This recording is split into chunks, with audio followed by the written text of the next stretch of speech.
elles avaient la voix, elles avaient le look, elles avaient le moment. Et puis, plus rien, juste le silence, disparu, évaporé des classements, des tapis rouges, des gros titres. Vous vous souvenez de leurs noms, n'est-ce pas ? Améry, Cassie, Mia, Tweet, Blue Cantrell, Kerry Hilson, Olivia, toutes des femmes qui ont fait une entrée fracassante dans l'industrie, puis ont lentement disparu en arrière-plan, comme si elles n'étaient jamais censées briller trop longtemps. Mais qu'est-ce qui s'est vraiment passé ? Parce que le talent n'était pas le problème, ces femmes savaient chanter. Elles avaient du charisme sur scène, une base de fans, des tubes indéniables. Alors pourquoi tant de stars prometteuses du R&B, en particulier des femmes, semblent-elles s'évaporer après leur premier grand succès ?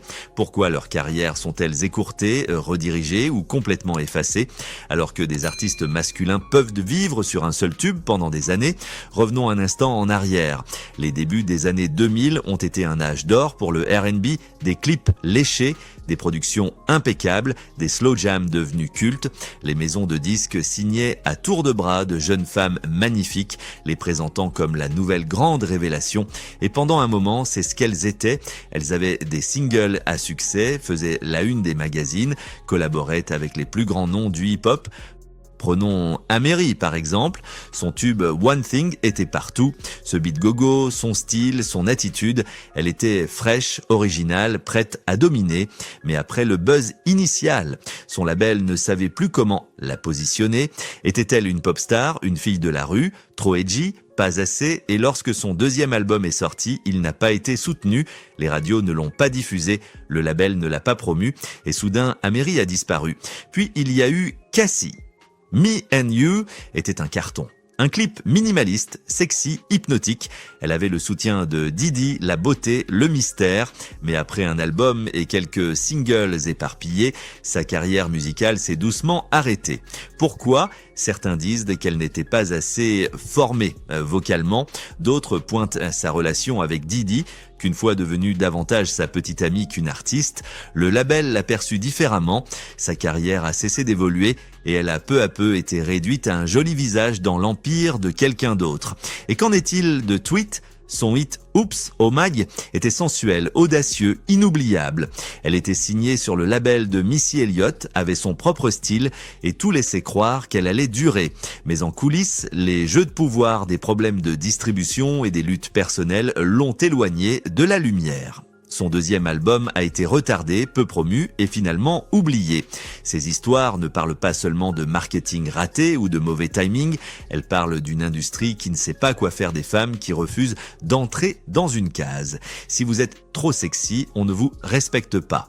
Trop sage, on ne peut pas vous vendre. Trop franche, on vous traite de difficile. Et si vous êtes noir, la marge de manœuvre est encore plus mince, car la vérité, c'est que l'industrie musicale, et particulièrement la machine R&B, a toujours été obsédée par la prochaine grande star. Et une fois votre moment passé, il cherche déjà quelqu'un de plus jeune, plus flashy, plus docile. Ces femmes n'ont pas été écartées par manque de talent, elles ont été écartées parce qu'elles n'ont pas joué le jeu comme le système le voulait. Mia en est l'exemple parfait. Elle était partout à la fin des années 90 et au début des années 2000. Case of the Ex, My Love is Like Wow, c'est featuring avec Pras, Jay-Z, Pink, mais aussi vite qu'elle est montée, elle a été mise à l'écart, non parce qu'elle ne livrait plus de bons titres, mais parce qu'elle ne correspondait plus à l'image que son label voulait imposer. Elle a parlé ouvertement du fait d'avoir été mise de côté et du choix de devenir indépendante pour retrouver sa liberté artistique.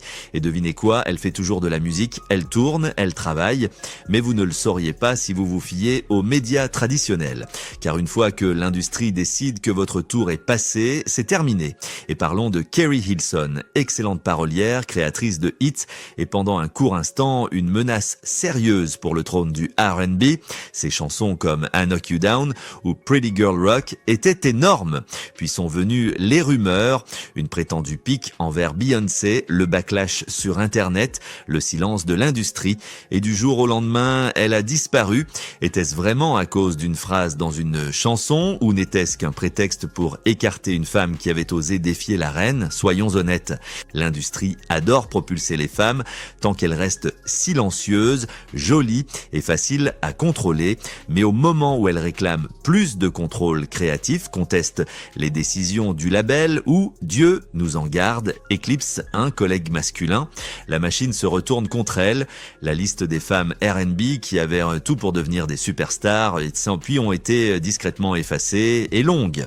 Parfois parce qu'elles sont parties d'elles-mêmes, parfois parce qu'on les a poussées dehors et parfois parce qu'elles ont été sacrifiées pour faire place à quelqu'un que l'industrie préférait. Mais si vous demandez aux fans, ces femmes n'ont jamais vraiment disparu, on écoute encore leur musique, on parle encore de leur style, on se souvient encore du frisson ressenti en entendant leur voix pour la première fois. L'industrie est peut-être passée à autre chose, mais nous, non. Beaucoup pensent que lorsqu'une artiste disparaît, c'est qu'elle n'a pas assez travaillé, qu'elle n'en avait pas vraiment envie. Mais la vérité, la plupart de ces femmes travaillaient plus dur que tout le monde, juste pour survivre en coulisses.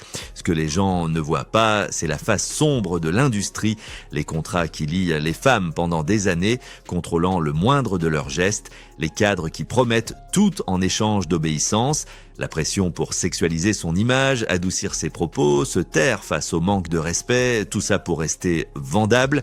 Certaines de ces femmes n'étaient pas seulement des artistes, elles étaient des survivantes. Survivantes d'une gestion abusive, de relations publiques douteuses, de harcèlement sexuel, de sabotage créatif. Et quand elles ont commencé à demander un meilleur traitement, on les a traitées d'ingrates, de compliquées, de peu professionnelles. Demandez à Olivia, la chanteuse de G-Unit, qui a offert à 50 Cent son plus grand refrain mélodique avec Candy Shop. Elle était censée être la première dame du mouvement, mais elle a été complètement effacée. Son propre album a été sans cesse repoussé. Elle a témoigné avoir été mise de côté, ignorée, utilisée comme décoration plutôt que considérée comme une artiste à part entière.